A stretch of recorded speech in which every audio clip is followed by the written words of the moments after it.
Nasa kote ng Cainta Municipal Police Station sa Marikina City ang isang most wanted person regional level na nahaharap sa kasong rape. Nakibalita dyan si Patrolwoman Jessie Cris Obrero.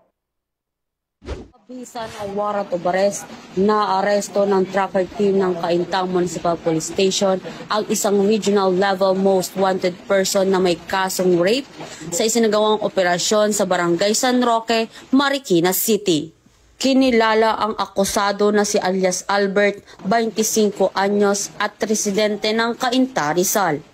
Ang kaso laban sa kanya ay may kaugnayan sa rape sa ilalim ng warrant na inilabas ng RTC Branch 18 FC, Cainta, Rizal. Walang inirekomendang piyansa sa nasabing kaso. Sa kasulukuyan, siya ay pansamantalang nakakulong sa Cainta Municipal Police Station Custodial Facility habang hinihintay ang commitment order mula sa korte para sa karampatang disposisyon.